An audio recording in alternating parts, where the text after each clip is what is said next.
Imagine the sheer horror of two innocent children, just 6 and 9 years old, bound and stuffed into the icy trunk of a black SUV on a freezing Chicago night. Their little breaths come in weak gasps, lips already turning blue as they sob. In the pitch-black cold Emmy. It's so cold, and the monster who ordered them locked in there is none other than their own uncle, a ruthless man willing to murder his own blood for power. Will the poor barefoot woman in nothing but a thin sweater race through the blinding snowstorm in time to save them before it's too late? Or will all three be lost forever in that deadly winter darkness?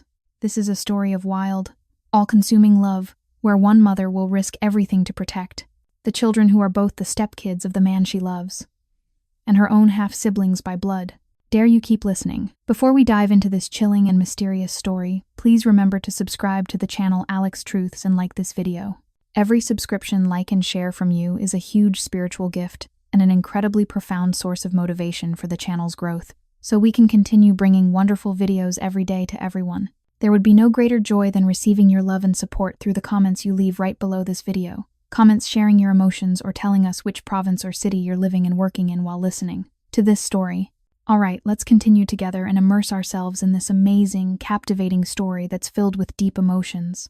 Emily Harper's hands shook as she gripped the steering wheel of her rusted 2001 Ford Taurus, the engine coughing like an old smoker in the freezing October wind that swept across the Illinois prairie. It was late October 2025, and the cornfields outside her window were stripped, bare stalks rattling like bones. The car heater had died 2 winters ago, so she drove with a threadbare quilt wrapped around her shoulders, her breath fogging the windshield. At 28, Emily looked older, cheeks hollow, skin pale from too many skipped meals, dark circles etched beneath her hazel eyes from sleepless nights, spent worrying about foreclosure notices and overdue bills.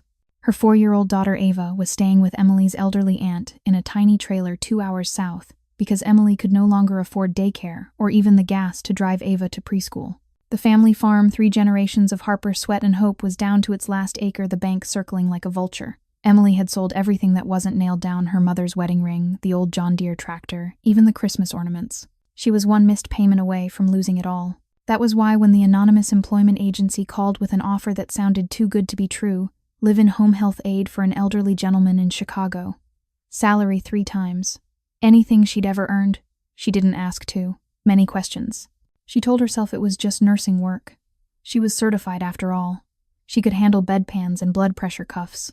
She could handle anything if it meant keeping the farm and giving Ava a future. The drive north took 5 hours on dark highways. By the time the glittering lights of Chicago appeared, Emily's stomach was knotted with hunger and fear.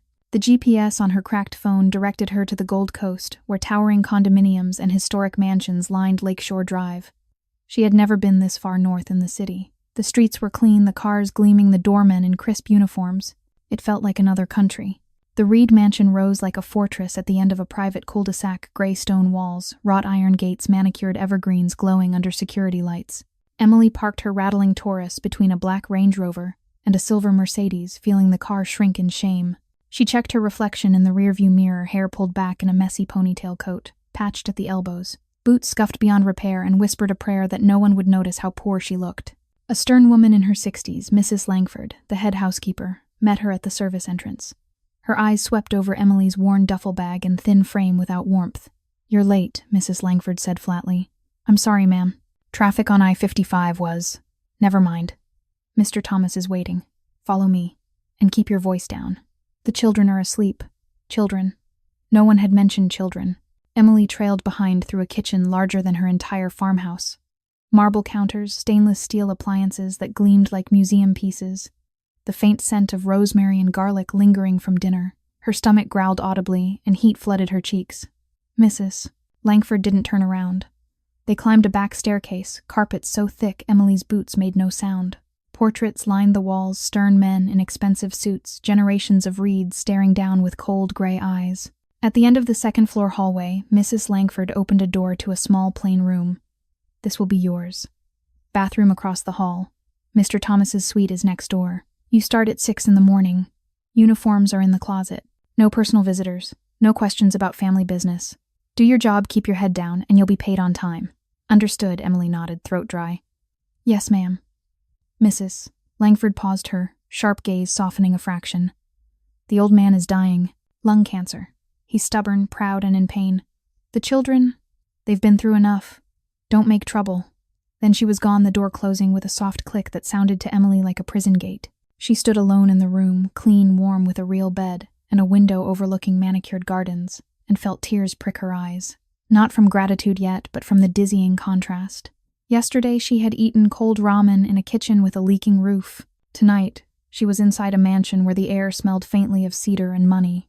She sank onto the edge of the bed, hands trembling. Part of her wanted to run back to the farm, back to Ava, back to the familiar grind of poverty. But the other part, the desperate, starving part, whispered, stay.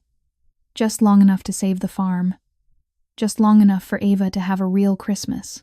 Down the hall in the master wing, Alexander Reed Alex, to the few who knew him well, stood at the window of his study, staring out over the dark lake. At 38, he was tall, broad-shouldered, fair-skinned, with the same steel-gray eyes that had stared down from those ancestral portraits. His tailored black suit cost more than most people's yearly salary. His hands, now gripping a crystal glass of bourbon, had signed orders that ended lives and built empires beneath Chicago's glittering surface. But tonight those hands shook just slightly. His father was dying. The man who had built the Reed family into a shadow kingdom was fading in the next room, lungs ravaged, pride intact. And Alex chose an heir over his older brother Victor because Thomas had whispered with his last strength, "You have a heart, son." Victor doesn't. Felt that heart cracking under the weight. Guilt gnawed at him like acid. His wife Claire, gone 2 years in a car bombing, meant for him. His children, Liam 9 and Sophie 6, sleeping down the hall with nightmares he couldn't chase away. And now this new nurse, this stranger Mrs. Langford had hired.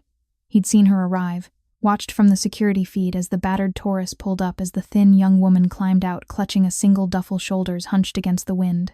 Something about her fragile determination had struck him like a fist to the chest. She looked half-starved, proud, terrified, and still she had come. Alex drained the bourbon, the burn, doing nothing to quiet the storm inside him. He told himself it was nothing, just another employee, just a woman doing a job. But deep in the part of him he kept locked away, the part that still mourned Claire, that woke sweating from dreams of fire and screams, a dangerous warmth flickered to life. A pull, a recognition. He didn't know her name yet, but something told him Emily Harper was about to change everything. And Alexander Reed, the most powerful man in Chicago's underworld, felt for the first time in years a flicker of pure, uncalculated fear. Emily woke before dawn, the kind of bone-deep chill still clinging to her skin, even though the mansion's heat hummed softly through the vents. For a moment, lying in the unfamiliar bed with its clean sheets and thick comforter, she forgot where she was. Then memory rushed back the long drive. The gleaming kitchen. Mrs. Langford's cold eyes and her stomach twisted with fresh fear. She pressed a thin hand to her hollow belly, remembering the nights on the farm when hunger had kept her awake, counting the cracks in the ceiling while wind rattled the single-pane windows. Ava's little face floated in her mind and tears threatened. She swallowed them down. No crying. Not here. She rose quietly, dressed in the crisp navy scrubs left in the closet fabric so soft it felt like a luxury against her chapped skin, and tiptoed to Thomas Reed's suite. The old man was already awake, propped against pillows in a massive 4-poster bed, oxygen tubes hissing gently at his nose. His face was gaunt, skin paper-thin over sharp bones, but his gray eyes, Alex's eyes, were bright and piercing. "You're the new girl," he rasped, voice like dry leaves. "Yes, sir. Emily Harper." Her words came out small, polite, the way she spoke to bank managers and bill collectors. "I'm here to help you."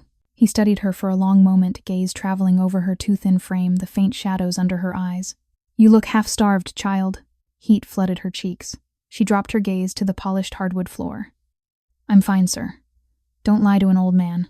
Eat something before you faint." He gestured to a silver tray on the bedside table, fresh fruit, warm croissants, a carafe of coffee that smelled like heaven. Emily's mouth watered painfully, but pride kept her still. "I already ate, sir. Thank you." Thomas snorted. "Stubborn. Like my Claire was." His voice cracked on his late daughter-in-law's name, and something raw flickered across his face. "Fine. Check my vitals, then. And don't hover like I'm already dead." Emily moved carefully, taking his blood pressure, adjusting the oxygen, her hands trembling slightly. She had done this work for years, caring for the elderly in underfunded nursing homes in trailers with broken heat, but never in a room with crystal decanters and oil paintings worth more than her farm. The unfairness of it pressed against her chest like a weight. When she finished, Thomas caught her wrist with surprising strength. "The children," he said quietly. "Liam and Sophie. They'll be up soon. Their father, he tries, but he's drowning in his own guilt. They need someone soft. Emily's heart stuttered. I'm just the nurse, sir. You're more than that already. His grip tightened. Promise me you'll watch over them when I'm gone. Yes, sir. The words slipped out before she could think, drawn by the desperation in his eyes. He released her, sinking back against the pillows. Good girl. Down the hall, in the sunlit nursery, painted soft blues and yellows, Emily met the children for the first time. Sophie, 6 years old, with tangled auburn curls and wide green eyes, peeked from behind a massive stuffed bear. Liam, 9, stood protectively in front of his sister, gray eyes again, Alex's eyes wary, and far too old for his face. You're not Mrs. Jenkins, Liam said flatly. She left. Emily's heart ached at the accusation in his tone. No, sweetheart. I'm Emily. I'm here to help your grandfather, and maybe read you some stories if you'd like. Sophie's lip trembled. Daddy says everyone leaves. The words struck Emily like a blow. She knelt slowly, bringing herself to their level, her knees protesting on the plush carpet. I won't leave, she heard herself promise, voice soft and steady despite the storm inside her chest. Not unless you want me to. Sophie studied her for a long moment, then launched forward, small arms wrapping around Emily's neck. The little girl smelled like baby shampoo and sleep. Emily's arms closed around her automatically, tears burning her eyes. She had held Ava like this countless times, rocking her through feverish nights with no medicine, whispering promises she couldn't keep. Liam hung back, arms crossed. People say that, then they go anyway. Emily met his gaze, seeing the walls he'd built brick by brick. I know, honey. But I've got a little girl, too. Her name's Ava. She's 4. And I know what it feels like when promises break. Something shifted in Liam's expression, recognition, maybe. He didn't hug her, but he didn't move away when Sophie tugged him closer. That afternoon, Emily sat cross-legged on the nursery rug, reading from a beautifully illustrated copy of Where the Wild Things Are. Sophie curled against her side like a kitten, Liam perched nearby, pretending not to listen. When she did the monster voices, Sophie giggled, a sound like bells, and even Liam's mouth twitched. Emily's chest expanded with something dangerously close to hope. She baked apple pies in the gleaming kitchen that evening, using ingredients that cost more than her weekly grocery budget, humming old country songs her mother used to sing. The scent filled the 3rd floor, drawing the children like magic. Sophie helped roll dough with flour-dusted hands. Liam sneaked pinches of cinnamon sugar when he thought Emily wasn't looking. For a few hours, the mansion felt almost like a home. Thomas watched from his wheelchair in the doorway, eyes suspiciously bright. Claire used to bake like that, he murmured. You've got her touch. Emily's hands stilled on the pie crust. The comparison both warmed and terrified her. Later, after the children were asleep, Sophie clutching a new storybook, Liam, pretending to be brave, until Emily tucked his blanket around his shoulders. She stood at the nursery window, staring out over the glittering city lights. Her reflection stared back, thin face, exhausted eyes, clothes that hung loosely on her frame.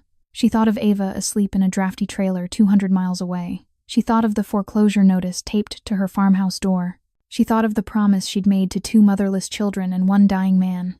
Her hands pressed against the cold glass. How could she save anyone when she couldn't even save herself? Downstairs, Alex Reed stood in the shadows of the hallway, watching the soft glow spilling from the nursery door. He had come home earlier than usual, canceled a meeting with men who feared him, driven by some pull he couldn't name. He'd heard the laughter. His children's laughter. A sound he hadn't heard in 2 years. Through the crack in the door, he saw her Emily sitting in the rocking chair, Sophie asleep against her shoulder, Liam's hand resting trustingly on her knee. The scene struck him like a physical blow. His chest tightened painfully, guilt and longing twisting together until he could barely breathe. Claire used to sit there just like that, but this woman, this thin, quiet stranger, with calloused hands and haunted eyes, was bringing light back into rooms that had been dark since the bombing. Since the night he'd come home to sirens and ashes, and 2 small children screaming for a mother who would never answer. Alex's hands clenched at his sides. He didn't deserve this. Didn't deserve the warmth spreading through his frozen heart at the sight of her gentle smile, the way she brushed Sophie's curls back with infinite tenderness. He had blood on his hands, enemies in every shadow, a brother who smiled while plotting his downfall. And yet, the pull toward her was immediate, violent, undeniable, like recognizing something essential he'd lost and never hoped to find again. It terrified him, angered him, consumed him.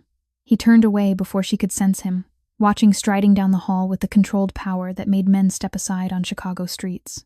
But inside, the storm raged. He would protect this, protect them, even from himself if necessary. Because Emily Harper, with her quiet strength and desperate eyes, had already, without knowing it, begun to crack the ice around Alexander Reed's heart. And God help anyone who tried to take that light away. The days blurred into a fragile rhythm. Emily rose at dawn to tend Thomas, helped the children dress for their private tutor, stole moments to read stories or bake simple treats in the vast kitchen. She moved through the mansion like a ghost, quiet, careful, always aware of how out of place she was. Her old coat still hung in the staff closet, threadbare and smelling faintly of the farm's wood smoke in desperation. Some nights she stood before the mirror in her small room, tracing the sharp lines of her collarbones, wondering if the warmth and regular meals would ever fill the hollow places inside her. It was a Thursday in late October 2025, the wind off Lake Michigan rattling the tall windows when she first truly saw him. Emily had stayed late in the nursery long after the tutor left. Sophie had woken from a nightmare crying for a mother whose face she could barely remember, and Liam had stood silently in the doorway, fists clenched, pretending he wasn't frightened too. Emily gathered both children onto the wide window seat, wrapped them in a soft quilt that probably cost more than her monthly grocery budget once was, and read until their breathing evened out. Sophie fell asleep against her shoulder, warm and trusting. Liam's head nodded forward, then jerked up as he fought sleep. Finally, both children dozed, curled together like puppies. Emily's own eyes burned with exhaustion. She hadn't slept well since arriving, too many worries about Ava, about the farm, about promises she wasn't sure she could keep. Carefully, she eased herself from beneath Sophie's weight, settled the little girl beside her brother, and pulled the quilt higher. She meant to leave quietly, but fatigue made her clumsy. Her hip bumped the rocking chair, sending it creaking. She froze, heart pounding. When she turned toward the door, he was there. Alexander Reed filled the doorway like a storm cloud, tall, broad-shouldered, dressed in a charcoal suit that fit him with perfect, expensive precision. The hallway light behind him cast his face in shadow, but his gray eyes caught the soft glow from the nursery lamp and held it like steel catching fire. Emily's breath stopped. She had glimpsed him once or twice from a distance, striding through the foyer with men in dark coats trailing him, voice low and commanding on phone calls that ended abruptly when she entered a room. But this close he was overwhelming. Fair-skinned, sharply handsome in a way that felt dangerous, with dark hair swept back and a jaw clenched tight enough to suggest he carried the weight of the world and resented it. He didn't speak at first. His gaze moved slowly over the scene. His children asleep, safe limbs tangled trustingly together. The open storybook on the window seat, and finally Emily herself, thin, pale hair escaping its ponytail in wisps, standing protectively between the children and the door. Something fierce and painful flashed across his face. Guilt, longing, fury at himself. Emily's knees weakened. She felt suddenly exposed, as though he could see every desperate night she'd spent counting pennies, every tear she'd hidden from Ava, every prayer whispered into cold farmhouse darkness. Her hands trembled at her sides. I'm sorry, sir, she whispered, voice small and timid. They had a bad dream. I didn't mean to stay so late. Alex's throat worked. He took one step into the room, then stopped as if an invisible wall held him back. His eyes never left her face. You put them to sleep, he said, low and rough, like the words were dragged out of him. Emily nodded, not trusting her voice. The air between them felt charged, thick with something she couldn't name. He moved closer, slow, deliberate, and Emily's heart hammered so violently she feared he could hear it. When he reached the window seat, he crouched the expensive fabric of his suit, pulling across his shoulders. One large hand, capable, she sensed, of both tenderness and terrible strength, brushed a curl from Sophie's forehead with infinite care. Then he rested his palm lightly on Liam's back, as though reassuring himself his son still breathed. Emily watched, throat aching. She saw the tremor in his fingers, the way his jaw tightened against some inner torment. This was not just a powerful man. This was a father breaking under grief he refused to show the world. Alex straightened slowly, turning to face her fully. Up close, the intensity in his gray eyes stole what little breath she had left. "What's your name?" he asked quietly. "Emily Harper, sir." "Emily." He repeated it like he was tasting something rare and precious. The sound of her name in his deep voice sent warmth flooding through her, immediately followed by icy fear. Men like him didn't notice women like her. Not in any way that ended well. "You're good with them," he said. "They haven't slept through the night since." His voice cracked just slightly. He cleared his throat. "Since their mother." Emily's heart twisted. "They're wonderful children, sir. Just hurting." His gaze sharpened, searching her face. "And you? Are you hurting, Emily?" The question blindsided her. No one had asked her that in years. Not sincerely. Tears pricked unexpectedly, and she blinked them back, mortified. "I'm fine, sir," she lied, soft and polite. Alex's eyes darkened. He took another step closer, close enough that she caught the faint, expensive scent of his cologne, something woody and warm. close enough that she had to tilt her head back to meet his gaze. "You're not fine," he said, voice low, almost angry. "You're too thin. You flinch when doors open too fast. You look like you haven't slept in months." Shame burned through her. She wrapped her arms around her waist as if she could hide the evidence of her poverty. "I'm here to work, sir. Not to I don't want you collapsing on my floor because you're starving yourself to send money home." The words came out harsher than intended. She saw it in the way his jaw clenched again. He exhaled slowly. "There's food in the kitchen. Eat. That's an order." Emily's chin lifted a fraction, pride warring with humiliation. "Yes, sir." He studied her a moment longer. Something turbulent, moving behind his eyes, remorse, desire, self-loathing all tangled together. Then he reached into his inner jacket pocket and withdrew a black card, sleek and heavy with silver-embossed numbers. "If anything happens, if the children need anything, if you need anything, call me. Directly. Not Mrs. Langford. Not security. Me." He pressed the card into her hand. His fingers brushed her palm, warm, calloused, despite the expensive suit, and the contact sent a jolt through her entire body. She gasped softly, a tiny sound she couldn't suppress. Alex froze. His pupils darkened, breath-catching. For one suspended heartbeat, the space between them shrank to nothing. She saw the exact moment something ignited in him, an overwhelming surge, fierce and immediate, like a match struck in absolute darkness. His hand tightened fractionally around hers, not letting go. Emily's world tilted. Dizziness washed over her, shock, confusion, a rush of feeling so intense it bordered on pain. No one had ever looked at her like that, like she was precious, like she mattered. Then reality crashed back. She was the help, poor, powerless with a child depending on her, and a farm slipping away. He was everything she was not. She pulled her hand back, gently clutching the card like a lifeline and a curse. "Thank you, sir." Alex stepped away as if the distance cost him physical effort. His voice when he spoke was rough. "Good night, Emily." He left without another word, the door closing softly behind him. Emily stood rooted to the spot, heart pounding so hard her chest ached. She looked down at the card in her trembling fingers, then at the sleeping children. Tears finally spilled over, silent, hot, confusing. Outside in the hallway, Alex leaned against the wall, head back, eyes closed. His hand, the one that had touched hers, curled into a fist. Guilt roared through him. He didn't deserve to feel this. Not after failing Claire. Not with blood on his ledger and enemies circling closer every day. But the pull toward Emily Harper was a living thing now, fierce, burning, impossible to ignore. It terrified him as much as it consumed him. And Alexander Reed, who feared almost nothing in this world, felt his carefully controlled life begin to crack wide open.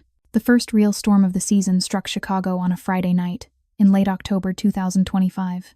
Wind howled off the lake like a living thing, rattling the tall windows of the Reed mansion and driving sheets of freezing rain against the stone walls. Power flickered once, twice, then died, completely plunging the entire Gold Coast into darkness. Emily had just finished reading to the children in the third-floor sitting room when the lights went out. Sophie whimpered and burrowed into her side. Liam, trying to be brave, reached for his sister's hand. Emily's heart pounded memories of stormy nights in the farmhouse, flooding back when the electricity had been cut for non-payment. And she'd huddled with Ava under every blanket they owned, listening to the wind tear at loose siding. "It's all right," she whispered, gathering both children close. "Just a blackout. We'll find candles." She felt her way to the drawer Mrs. Langford had shown her located the emergency candles and matches by touch, and soon soft flames pushed back the shadows. The children's faces glowed in the warm light, Sophie's eyes wide, Liam's jaw set. Emily pulled them onto the wide leather sofa, wrapped them in a cashmere throw that felt impossibly soft against her calloused hands, and began telling a story from memory about a little girl and her mother surviving a prairie blizzard with nothing but a lantern and hope. Downstairs, the front door opened and closed with a heavy thud. Footsteps measured, purposeful, echoed on the marble. Emily's breath caught. She knew that stride. Alex appeared in the doorway moments later, suit soaked through dark hair plastered to his forehead, rainwater dripping onto the carpet. He looked like a man who had fought his way home through hell itself. His gray eyes found the scene instantly, his children safe in Emily's arms, candlelight dancing across their faces, her voice low and steady as she spun comfort out of thin air. Something cracked wide open in his chest. He had spent the evening in a tense standoff on the South Side rival cruise, testing boundaries, words sharp as knives, threats veiled in polite smiles. He'd stared down men who wanted him dead, felt the familiar cold rage settle in his bones. But driving home through the storm, all he could think about was getting back to this house. To them. To her. Now seeing Emily's thin shoulders curved protectively around his children, Candle flames gilding the exhaustion in her face, he felt the rage drain away, replaced by a need so fierce it terrified him. "Keep going," he said quietly, when her story faltered. "Don't stop on my account." Emily's voice trembled as she resumed, but the children relaxed at the sound of their father's presence. Sophie reached out a small hand. Alex crossed the room in 3 strides, shrugging off his wet coat and letting it fall carelessly to the floor, an expensive garment ruined without a second thought. He sat on the sofa's edge, close enough that Emily felt the cold radiating from his clothes, the heat beneath it. The story ended. Sophie's eyes drooped. Liam fought sleep valiantly until his head finally nodded against Emily's shoulder. Silence settled, broken only by wind and rain. Candle flames wavered, casting long shadows. Alex spoke first, voice low. "You're good at this," calming them. Emily swallowed. "I've had practice. Storms scare kids. And you," his gaze pinned her. "Do storms scare you, Emily?" Memories surged nights when the farmhouse roof leaked onto Ava's crib, when the power company left them in darkness for weeks, when she'd cried silently so her daughter wouldn't hear. She looked away. Sometimes she admitted barely audible. Alex's hand moved slow, deliberate, until his fingers brushed hers where they rested on Sophie's blanket. The contact was light, but it burned through her like lightning. She froze, heart slamming against her ribs. He didn't pull away. Neither did she. Minutes passed, or hours. Time lost meaning in the flickering dark. The children's breathing deepened into sleep. Alex shifted closer, voice rough with everything he wasn't saying. Claire used to do this, sit with them during storms, sing until they slept. His throat worked. I couldn't. I couldn't be what they needed.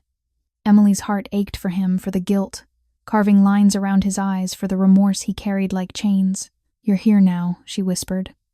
"That matters." His fingers tightened around hers. "You make them laugh again. I heard Sophie today, real laughter. Not since—" He couldn't finish. Tears filled Emily's eyes. She blinked them back, but one escaped, tracing a hot path down her cheek. Alex saw it. His free hand lifted thumb, brushing the tear away with exquisite gentleness. The touch lingered on her skin, warm and unbearably tender. Emily. Her name was a prayer and a curse on his lips. "You're too thin. You jump at loud voices. You look at the food in my kitchen like it's a miracle." His voice cracked. "Tell me what you're running from." The question shattered something inside her. No one had ever seen her so clearly. Poverty had made her invisible until now. "I'm not running," she lied softly. "Just trying to keep my head above water. My little girl Ava, she's with my aunt. The farm's failing. I can't lose it. It's all we have." Alex's jaw clenched. Fury at the world that had brought her this low, mixed with a possessive protectiveness that stunned him with its intensity. He wanted to fix it. All of it. Give her everything she'd been denied. Instead, he leaned closer, forehead almost touching hers. "You're safe here," he said fiercely. "You and Ava. I swear it." The promise hung between them, enormous and impossible. Emily's breath hitched. She felt dizzy, off balance, as though the floor had tilted. A powerful man, wealthy beyond her imagining, was looking at her not with pity but with something raw and hungry and tender. His hand slid from her cheek to the nape of her neck, fingers threading gently into her hair. The candlelight caught the storm in his gray eyes. "I shouldn't want this," he whispered, voice ragged. "I don't deserve it. Not after everything I've stopped guilt slamming into desire." Emily's heart tore in 2 directions, fear of the fall, terror of the height from which she might fall. But the pull toward him was magnetic, overwhelming. Slowly trembling, she leaned forward the last inch. Their lips met, soft at first, a question, then deeper, desperate. His mouth was warm, tasting faintly of rain and bourbon, and need held back too long. Emily made a small sound, half sob, half sigh, and his arms came around her, careful of the sleeping children, but fierce in their claim. The kiss ignited, passionate, consuming a wildfire after years of drought. Emily clung to him, dizzy with the contrast, her threadbare life against his solid strength, her hunger against the safety of his embrace. Tears slipped down her cheeks, even as she kissed him back with everything she had never dared hope for. Alex groaned, low in his throat, the sound vibrating through her. Guilt warred with joy. How could he feel this alive when Claire was gone? Yet Emily's softness, her quiet courage, her desperate honesty, it healed something he'd thought dead forever. When they broke apart, foreheads pressed together, both were breathing hard. Candlelight flickered over their faces. "This is dangerous," he rasped. "I'm dangerous." "I know," she whispered, tears falling freely now. "But I'm already falling." Alex's arms tightened around her, a vow and a warning. Outside, the storm raged on, but inside the darkened room something new and fierce had been born. a love sudden and overwhelming, burning bright against every shadow. Neither spoke again. They simply held each other in the quiet glow, children asleep between them, while the wind howled and the world waited beyond the walls. But both knew in the deepest parts of their torn hearts that nothing would ever be the same. The morning after the storm, the mansion woke to pale sunlight glinting off wet pavement and bare trees. Emily moved through her duties in a daze, cheeks burning every time she remembered the press of Alex's mouth, the desperate way he'd held her as though she might vanish. She caught her reflection in the polished hallway mirror, eyes brighter than they'd been in years, yet shadowed with fresh fear. What had she done? She was poor, powerless, a temporary employee with a child to feed and a farm to save. He was Alexander Reed, owner of this palace, commander of shadows she didn't want to understand. Thomas noticed first. From his bed, he watched her adjust his pillows with trembling hands. "You look like you've seen a ghost, girl," he rasped, gray eyes sharp. Emily forced a smile. "Just tired, sir." He grunted, unconvinced, but let it drop. The children were brighter, too. Sophie chattering about dreams of warm blankets, Liam quieter, but stealing glances at Emily with something like trust. It tore at her heart. She wanted to stay to keep giving them the softness they craved, but the kiss lingered like a brand, reminding her how easily dreams shattered for women like her. Mid-afternoon, Mrs. Langford appeared at the nursery door, face tighter than usual. "Family dinner tonight," she said curtly. "Downstairs. You'll serve. Wear the black uniform in the closet. Keep your eyes down, mouth shut." "Understand," Emily nodded, stomach nodding. "Yes, ma'am." The black uniform fit perfectly, simple, elegant, a pencil skirt and crisp blouse that made her feel like an imposter. She caught sight of herself in the mirror and barely recognized the woman staring back, still too thin, but the fabric hugged curves hidden for years under oversized flannel. Shame and a strange thrill warred inside her. At 7 o'clock, she stood in the grand dining room she'd only glimpsed before, crystal chandelier sparkling overhead. Long mahogany table set for 5 oil portraits of stern Reed ancestors watching from the walls. Liam and Sophie sat small and dressed up beside their father. Alex looked devastating in a black suit face, unreadable, but his eyes found hers the moment she entered carrying the wine.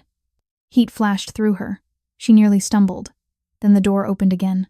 Victor Reed strode in, like he owned the air itself, taller than Alex by an inch. Same sharp features, but everything about him felt colder. Hair slicked back gray, 3-piece suit, impeccable smile, wide and white, yet never reaching his black eyes. He spread his arms as though embracing the room. "Little brother," he said warmly, voice smooth as oil. "Been too long." Alex didn't rise. His jaw tightened.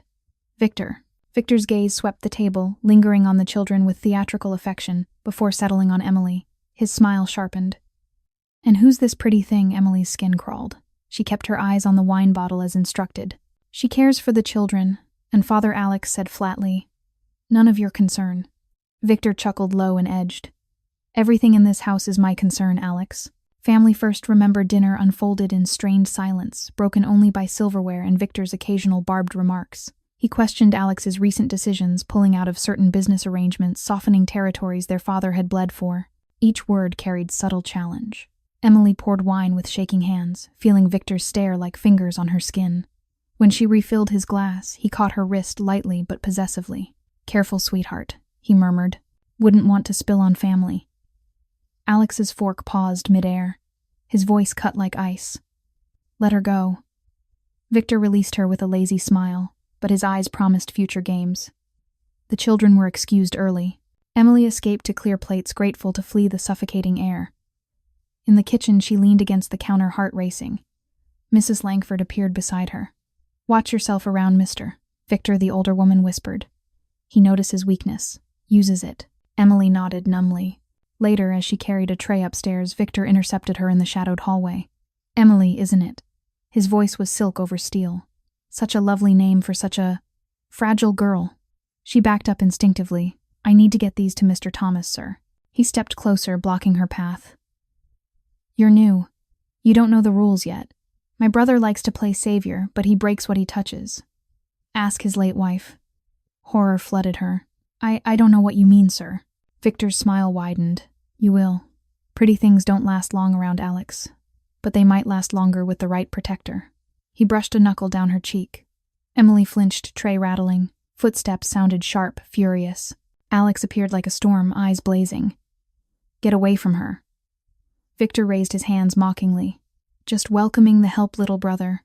Alex stepped between them, body a wall of barely leashed fury. Touch her again, and we'll have more than words.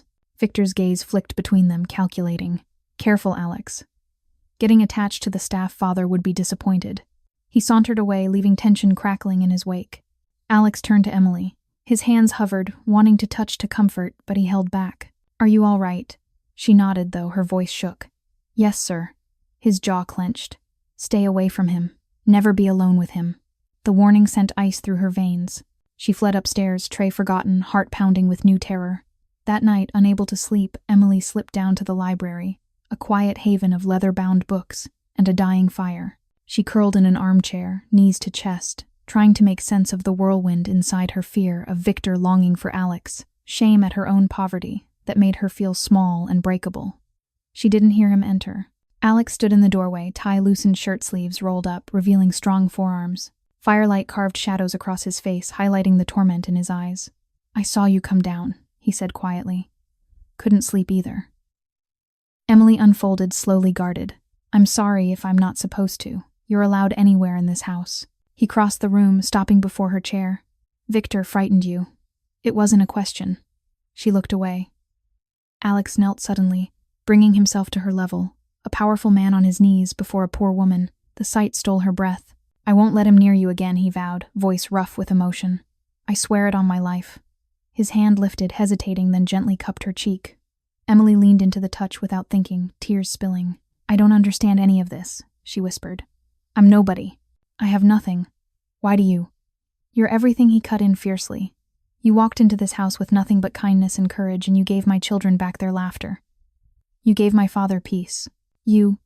His voice broke. You're giving me hope I thought was dead. The confession hung between them, raw and enormous. Emily's heart tore, wider terror and longing twisting together until she couldn't breathe. She was starving for this, for safety, for someone to see her, and terrified of the cost. Alex's thumb brushed her tears. I'm in love with you, he said, simply, the words dragged from the depths of his soul. God help me, I fell the moment I saw you with my kids, and it's tearing me apart because I don't deserve you. Shock slammed through her, dizziness, numbness, joy, so sharp it hurt. Tears fell faster. Overwhelmed, Emily surged forward, pressing her lips to his in desperate gratitude and need. Alex groaned, pulling her into his arms, the kiss deepening instantly, passionate, consuming all the pent-up longing of weeks unleashed. They clung together on the library rug, before the dying fire, hearts pounding in unison, the vast gulf between their worlds momentarily bridged by love fierce and sudden. Outside, wind rattled the windows again, but inside, two broken souls began to heal. One desperate woman finding unexpected sanctuary. One tormented man daring to believe in redemption. Yet even as they held each other, Victor's shadow lingered, promising that this fragile happiness would not come without a terrible price. The days following Victor's visit stretched thin and brittle, like ice over deep water.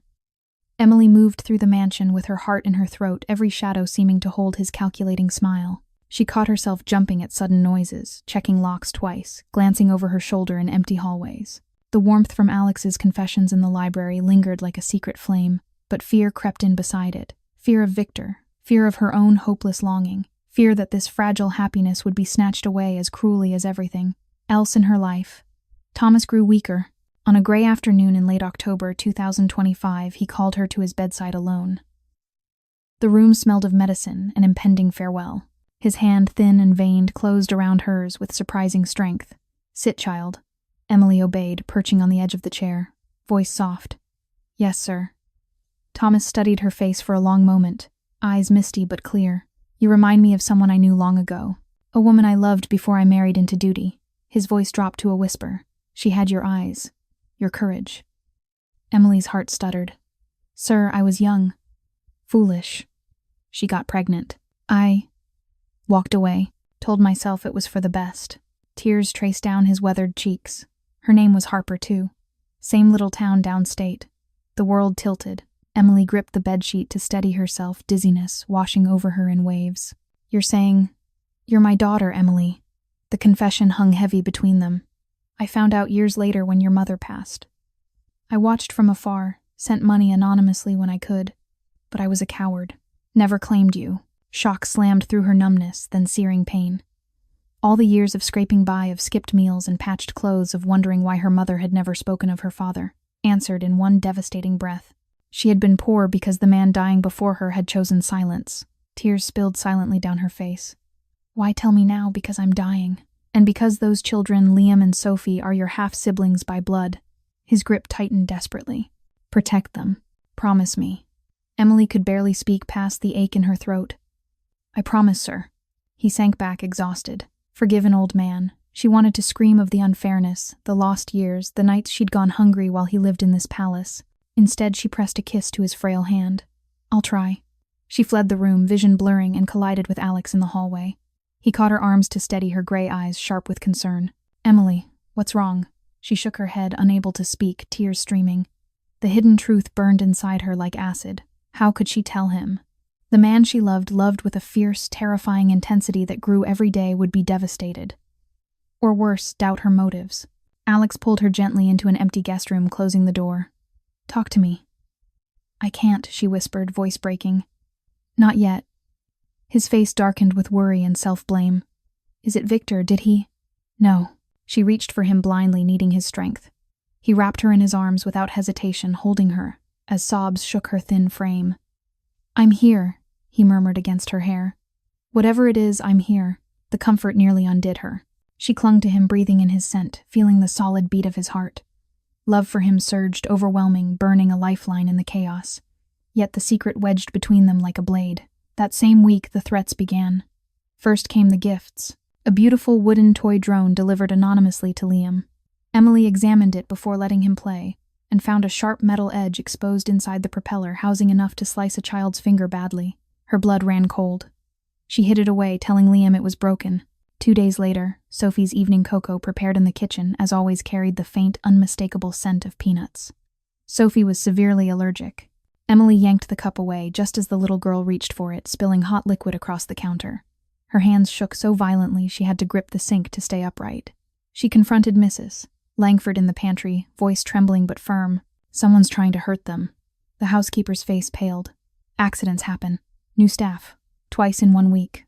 With things only the children touch. Mrs. Langford glanced around fearfully. Keep your voice down. There are ears everywhere. She lowered her own to a whisper. Mr. Victor was always ambitious. The old man chose Alex because Victor has no limits. Be careful what you accuse. Emily's stomach churned. Victor, she wanted to tell Alex, needed to, but fear held her back. He was already stretched thin, tormented by guilt over Claire, by the weight of empire and family. And now her own secret loomed. If she spoke of the attempts and Victor was behind them, blood would answer blood. She couldn't bear to push Alex further into darkness.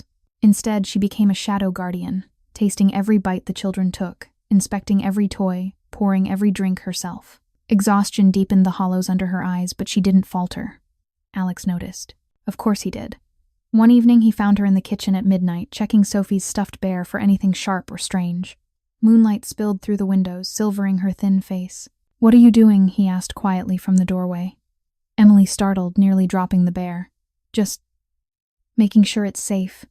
He crossed the room in 3 strides, taking the toy gently from her hands. His eyes searched, hers tormented. You're terrified. She couldn't deny it. Tears welled again. Talk to me, he pleaded, voice raw. Let me protect you, all of you. The words broke something inside her. She wanted to confess everything, the attempts, Thomas's revelation, but terror of his reaction, of shattering what fragile trust they'd built, silenced her. I'm just being careful, she whispered. Alex's face twisted with pain and fury at himself, at the world that frightened her. He pulled her into his arms, holding her so tightly she could feel his heartbeat thundering. I love you, he said fiercely against her temple. More than I thought possible. I'll keep you safe. I swear it. Emily buried her face in his shirt, tears soaking the fine fabric. Love for him roared through her, passionate, consuming, a wildfire she couldn't control. Yet the secrets and threats pressed closer, threatening to burn everything down. Outside in the dark streets of Chicago, Alex faced escalating pressure. Rival crews pushed boundaries, testing his resolve. One night he returned late, knuckles bruised from a tense confrontation where words had nearly become worse. He stood in the shower, hot water pounding, guilt and rage warring inside him. He had almost lost control tonight, almost crossed a line he'd sworn never to cross again after Claire. But thinking of Emily's frightened eyes, of his children in danger, made restraint feel like weakness. He loved her with an intensity that scared him. Loved her courage, her softness, the way she looked at his broken family, and chose to stay anyway. She was light in his darkness, redemption he didn't deserve. Yet danger circled closer, and the hidden truth Emily carried threatened to tear them apart before the external threats even struck. In the quiet mansion, two hearts beat in tormented unison, one guarding deadly secrets out of love, the other burning to protect at any cost. While shadows lengthened and the storm gathered strength, Thomas Reed passed quietly in the small hours of a November morning, just days after his confession. The mansion fell into a hush deeper than any storm. Emily sat by his bed until the doctor came, holding the old man's hand long after it had gone cold. Grief mingled with the raw wound of truth. She had lost a father she'd never truly had and gained siblings she now feared losing more than ever. The funeral was held on a bitter wind-whipped afternoon. Black cars lined the drive. Men in expensive coats stood like silent sentinels. Emily wore the simple black dress Mrs. Langford provided, fabric finer than anything she'd ever owned, yet it hung loosely on her frame. She stood apart from the family cluster, feeling like an intruder despite the blood tie no one else knew. Alex bore the casket with his own shoulder's face, carved from stone gray, eyes dry but burning with fresh guilt. Victor stood beside him, expression perfectly somber, hand resting briefly on Alex's arm in a show of brotherly support. Emily's stomach twisted at the hypocrisy. Afterward, guests departed quickly, leaving the house echoing and empty. The children were with their tutor upstairs, shielded from the worst of the day. Emily wandered, lost and numb, until her feet carried her to the glass-walled greenhouse at the back of the mansion, a warm green sanctuary amid the gray November world. Rain began to fall again, drumming on the panes.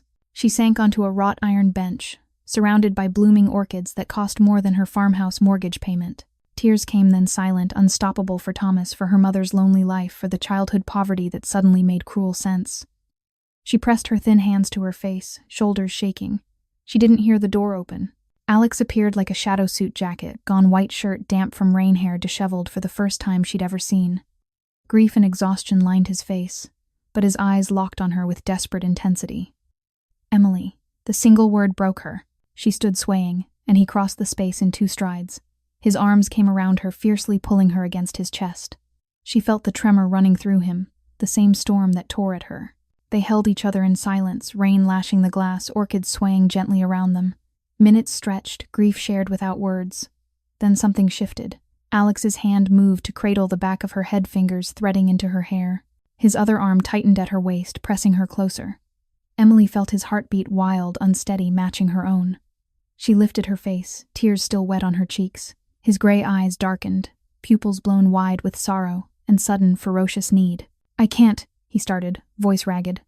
"I can't lose anyone else. Not you." The confession shattered the last barrier. Emily rose on her toes, hands clutching his shirt, and kissed him hard, desperate, pouring every ounce of fear and longing into it.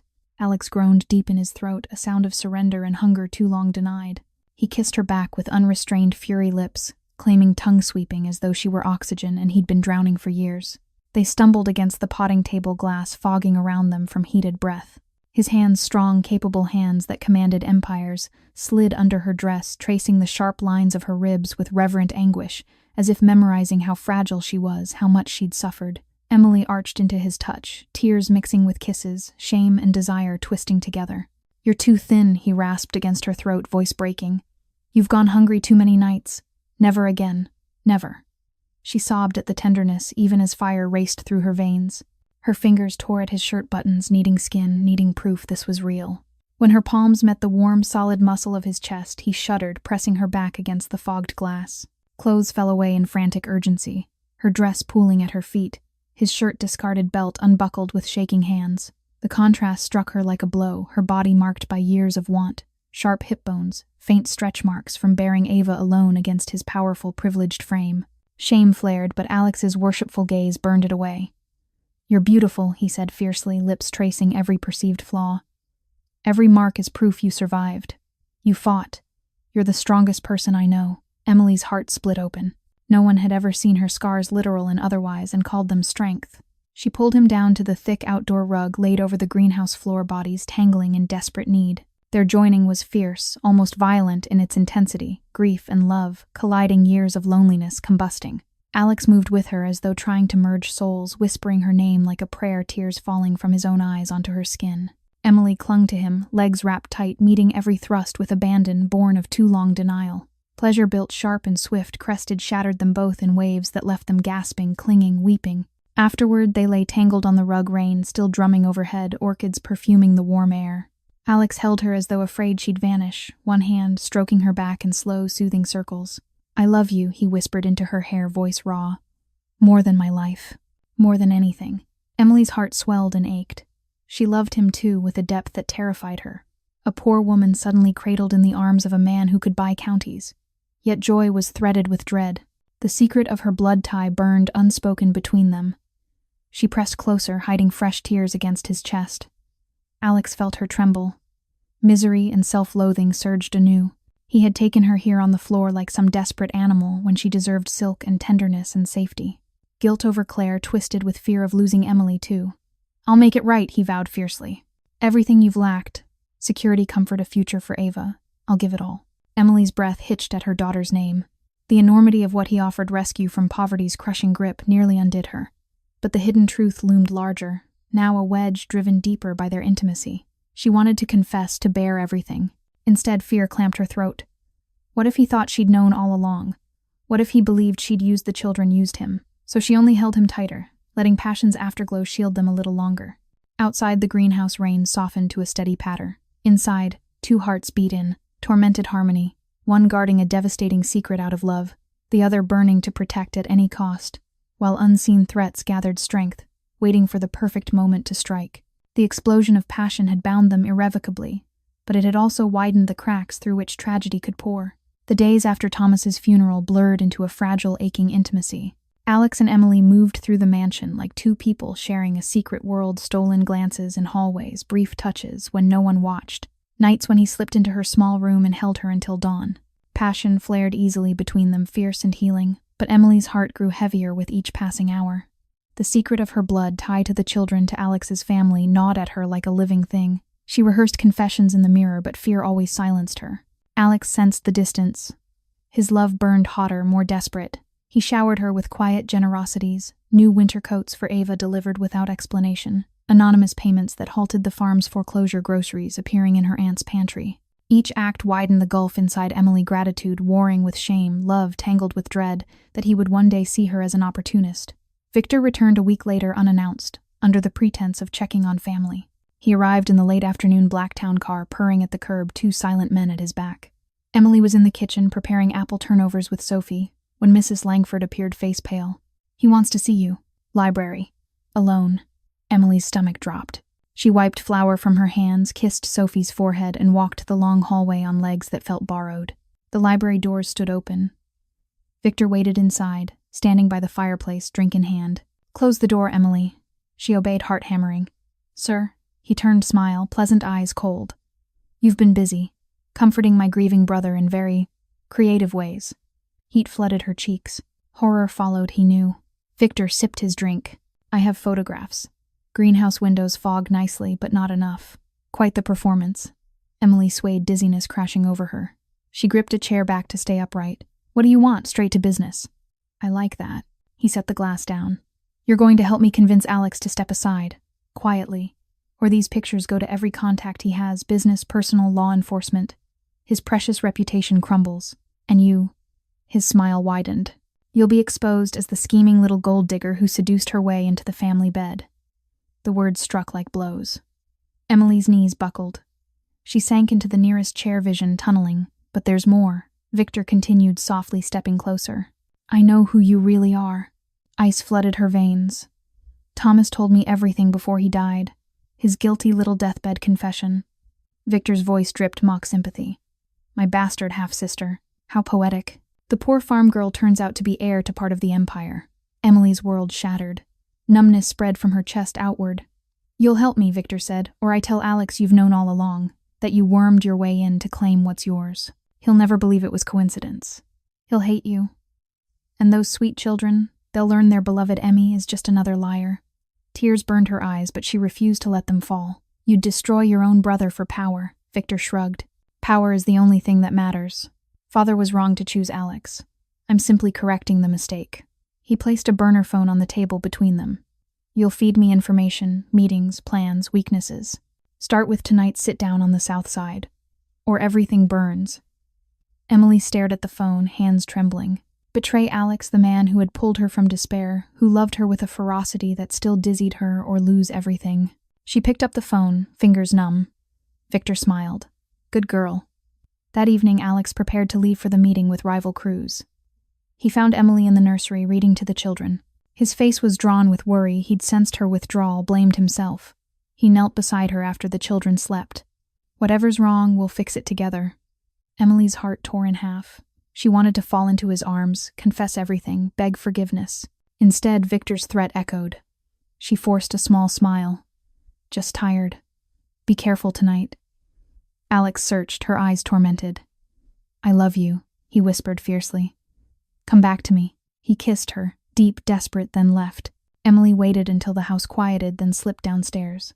She texted coordinates from Alex's calendar to the burner phone, hands shaking so badly she misspelled words twice. Tears blurred the screen. Alex drove into the night, unaware that the rival crews had been tipped off about his route. A black SUV cut him off on a dark stretch near the river. Men emerged, words, sharp postures threatening. Alex kept his hands visible, voice calm, but inside rage simmered. He diffused the situation with promises and warnings, driving away unscathed but shaken. He returned home near dawn, storming into Emily's room. She sat on the bed, pale and tear-streaked, burner phone clutched in her lap. His eyes darkened with hurt. You've been pulling away. Tell me why. The moment of truth crushed her. Sobs broke free. Victor knows. Everything. About us. About... Her voice cracked. About Thomas. I'm his daughter. Your half-sister by blood. Alex froze, face draining of color. Emily poured out Thomas's confession. Victor's blackmail, the photographs, the forced betrayal. Each word flayed her alive. Alex listened in silence, body rigid. When she finished, he turned away, hands clenched so tightly his knuckles went white. You knew, he said quietly. All this time. Not at first, she cried. Only weeks ago. I was terrified to tell you. Then Victor. He spun back, eyes blazing with pain and fury. You sent them to me tonight. You put me in danger. Emily slid from the bed to her knees, sobbing. He threatened to destroy you. To take the children. I thought if I gave him small things, Alex's heart tore violently, love colliding with betrayal, guilt over dragging her into his world, crashing against the sting of her silence. He loved her so fiercely it felt like dying, yet the wound cut deep. Get out, he said, voice breaking. Emily's world ended.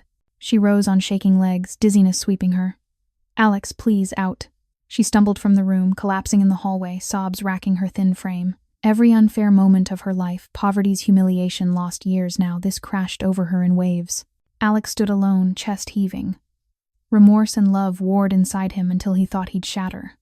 He had pushed her to this, his dangerous life, his enemy's cruelty. Yet the betrayal burned. He sank to the floor, head in hands, tears falling for the first time since Claire's death. Two souls bound by explosive love lay separated by walls of pain and misunderstanding. While Victor smiled in the shadows, believing victory close. But love this fierce does not die easily, and the storm was far from over. The rift between Alex and Emily widened into a chasm that swallowed the mansion whole. Days passed in suffocating silence. Alex buried himself in work face carved from granite, eyes haunted. He could not look at her without feeling the twin blades of love and betrayal twist deeper. Emily moved through her duties like a ghost, tending the children with mechanical tenderness, avoiding every room where she might encounter him. Sleep eluded her entirely. She sat up in the dark, thin frame, shaking with silent sobs, remembering the warmth of his arms and the coldness of his final words. Victor wasted no time. The burner phone buzzed relentlessly with demands for more information. Emily fed him, scraps false schedules, invented weaknesses, praying it would buy time. Each lie tore another strip from her heart. She was betraying the man she loved to protect him, and the irony burned like acid. Alex, meanwhile, sensed the shifting currents in his world. Rival crews grew bolder, pressing boundaries he had held for years. One night on the west side, a convoy of black SUVs boxed his car in a deserted warehouse district. Men emerged, faces he knew, loyalties suddenly questionable. Words were exchanged, sharp and loaded. Alex stood his ground, voice low and lethal, promising consequences if lines were crossed. He drove away unscathed, but the message was clear. Someone was feeding information. He returned home near dawn, storming into the security office to review footage. What he found chilled him, Emily slipping notes into a potted plant in the conservatory, retrieving the burner phone. Pain lanced through him, but beneath it a deeper fear she was in over her head. He confronted her in the kitchen at first light. She was making coffee for the staff hands, trembling so badly the cup rattled. Tell me it isn't what it looks like, he said quietly. Emily's face crumpled. Fresh tears spilled. I'm trying to protect you. All of you. Alex's heart tore anew, love refusing to die even as anger roared. He wanted to shake her, to hold her, to shield her from the consequences of his dangerous life. Before he could speak, his phone rang an urgent summons from the elders. A neutral ground meeting with rival families non-negotiable. He had to go. Stay here, he ordered, voice rough. Lock the doors. Don't leave the children. Emily nodded, throat too tight for words. He kissed her forehead once hard, desperate, then left. The moment his car vanished down the drive, Victor struck. Emily was preparing the children's evening snack when dizziness hit a sudden swimming nausea. She gripped the counter, blinking. The room tilted. The cocoa she'd just drunk. Something wrong with the taste, faint but bitter beneath the sweetness. Her legs buckled. She staggered into the hallway, calling weakly for Mrs. Langford. Vision blurring, she collapsed against the wall. Dark figures emerged, Victor's men, faces masked. One caught her before she hit the floor, a cloth pressed to her mouth. Chemical sweetness filled her lungs. The world went black. When consciousness returned, Emily's head throbbed like a drum. Cold bit through her thin sweater. She was on the nursery floor, wrists bound loosely with zip ties. The children were gone. Panic surged sharp and electric. She clawed at the ties, skin raw, sobbing their names. The beds were empty blankets dragged to the floor. Sophie's favorite stuffed rabbit lay abandoned on the pillow. Mrs. Langford appeared in the doorway, face ashen, hands trembling. They took them, she whispered. Mr. Victor's orders. Said it was for their safety while Alex is away. But I heard. Basement garage. Black SUV. Heading south. Emily's blood turned to ice. Southside warehouses, abandoned lots, places where people vanished. She tore at the ties until they snapped, ignoring the blood. Which way, missus? Langford pressed a set of keys into her hand. Alex's spare Range Rover. Go, before his men stop you. Emily ran. Barefoot down the back stairs into the garage engine roaring to life. Tires screeched on wet pavement as she tore through the gates into the freezing November night. The city blurred past, glittering downtown, giving way to darker streets, abandoned factories looming like tombs. Wind howled through the cracked window she'd opened for air, trying to clear the lingering fog from whatever drug they'd used. Her thin frame shook with cold and terror, but she drove faster. Memories assaulted her nights on the farm, when the heat failed, huddling with Ava, under every blanket praying the pipes wouldn't freeze. She had survived that poverty, that loneliness. She would survive this. She would not lose these children, her blood, her heart. The burner phone buzzed in her pocket, Victor. She answered, voice shaking but fierce. Where are they? His laugh slithered through the speaker. Driving already impressive. Southside Warehouse District. Old meatpacking plant on 39th. Come alone or the kids take a cold nap in the trunk. The line went dead. Emily's vision tunneled with rage and fear. She floored the accelerator, weaving through traffic tears freezing on her cheeks in the icy air. Alex, meanwhile, sensed the trap too late. The emergency meeting was a set-up empty warehouse, rival leaders never arriving. His phone exploded with alerts from home security breach, children missing. Emily's car gone. Terror, such as he'd never known, seized him. He spun the car around, calling his most trusted men. Voice lethal. Find them. Now. He raced south, heart pounding with guilt and love and fury. He had pushed Emily away when she needed him most. If anything happened to her, to any of them, he would burn the city down. Emily reached the warehouse district first. Abandoned buildings hulked against the black sky, snow beginning to fall in fat, silent flakes. She spotted the black SUV parked inside a crumbling loading bay trunk facing her. She killed the engine and ran barefoot on freezing concrete, breath fogging. Muffled crying reached her small, terrified voices from inside the trunk. Liam, Sophie, it's Emmy. The crying rose desperate. Emmy cold, so cold, tears blurred her vision. She pounded on the trunk, searching for the release latch. Headlights flared behind her, Victor's car pulling in, blocking escape. He stepped out with two armed men, smile wide. Persistent little thing. Emily spun, placing herself between them and the SUV. Let them go. Victor tilted his head. After all the trouble you've caused, no. Alex will come. He'll bargain. And when he's weak enough, I'll take what's mine. Rage overpowered fear. Emily lunged for the nearest man, clawing, kicking wild maternal fury. She landed one solid blow before pain exploded across her face. She hit the ground hard, tasting blood. Victor loomed over her. You should have stayed in your dirt farm. Emily crawled toward the trunk fingers, scraping concrete. I'm not leaving them. Headlights swept the bay again, multiple sets. Engines roared. Alex's convoy screeched to a halt. He emerged like judgment itself, face pale with terror and rage. Emily Victor's men raised weapons. Alex's men countered. Standoff. Alex's eyes found Emily on the ground, blood on her lip, then the trunk where his children cried. His voice cut through the cold like a blade. Let them go, Victor, or I end this tonight. The warehouse bay held its breath. Snow swirling silently, while love and betrayal faced off in the freezing dark, and one desperate woman, poor and powerless no more, stood ready to fight with everything she had left. Snow fell thicker now, blanketing the abandoned warehouse in silence, broken only by the children's muffled sobs from inside the SUV trunk and the low growl of idling engines. Emily stood defiant between Victor and the vehicle, blood trickling from her split lip, bare feet numb on the freezing concrete. Her thin sweater offered no protection against the polar wind whipping through the open bay, but maternal fire kept her upright. Alex's men fanned out, forming a semicircle. Tension crackled like live wire.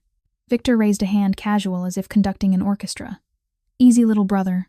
No one needs to get hurt. Just a family discussion. Alex's voice cut through the cold, lethal and controlled. Open the trunk. Victor smiled. First we talk terms. You step down. Quietly. I take the chair. The kids live. Your little mistress walks away. Emily's heart seized. She glanced at Alex, his face a mask of fury and fear, gray eyes locked on the SUV. Don't listen, she called, voice shaking but strong. He'll kill them anyway. Victor's gaze flicked to her, amused. Still fighting, admirable. Stupid but admirable. One of Victor's men shifted hand, moving toward his coat. Alex's bodyguard Marco, the quiet one who had always watched Emily with something like respect, tensed. Alex took a step forward. You orchestrated Claire's death. The words dropped like a bomb. Victor's smile faltered for the first time. Careful, Alex. You had her car bombed. To weaken me. To make me doubt myself. Alex's voice shook with suppressed rage. My wife. The mother of my children. Because father chose me. Victor shrugged, but his eyes darkened. She was collateral. Necessary. You were too soft, still are. Letting a servant girl twist you around. Emily's breath clouded in the frigid air. Horror coiled in her gut. Alex's hands clenched. And now my children. Your own blood. Obstacles, Victor said coldly. Like their mother. Like anyone in my way. The confession hung stark and ugly. Marco's face twisted. He had been Claire's personal guard the day she died, haunted by it ever since. Something snapped inside him. He moved faster than anyone expected, swinging his weapon toward Victor's main enforcer. Not the kids. Not again. The shot cracked sharp in the enclosed space. Victor's man dropped, clutching his leg. Chaos erupted, shouts, weapons raised, but no further shots. Alex's men surged forward, disarming Victor's remaining guard in seconds. Victor snarled, pulling his own sidearm, aiming it straight at Emily. Back off or she dies first. Time slowed. Emily saw Alex's face, terror and love warring guilt crashing over him in waves. He had failed Claire. He would not fail her. Victor, Alex said, voice deadly calm. Look at me. Victor's eyes flicked toward him just long enough. Emily acted on pure instinct. She dove low, slamming her shoulder into Victor's knees. His shot went wild, sparking off concrete. The gun skittered across the floor. Alex lunged, tackling his brother. The two men crashed to the ground in a tangle of fury, fists flying, grunts of pain. Years of resentment exploded between them. Emily scrambled for the fallen weapon, hands shaking, then abandoned it useless to her and ran to the SUV instead. She found the trunk release, yanked it. The lid rose on biting cold air. Liam and Sophie huddled inside, lips blue, small bodies shaking violently, tears frozen on their cheeks. Sophie reached for her with a broken cry. Emmy. Emily pulled them out, wrapping them in her inadequate arms, sobbing. I've got you. I've got you. Behind her, the fight ended. Alex pinned Victor face down, arm twisted high, breathing ragged. Marco and the others closed in. Victor laughed, wild, broken. You'll never hold it together, Alex. You're weak. Always were. Alex's voice was ice.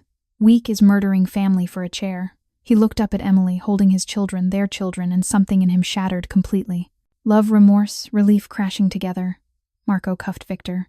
Boss Alex rose slowly, blood on his knuckles, eyes never leaving Emily.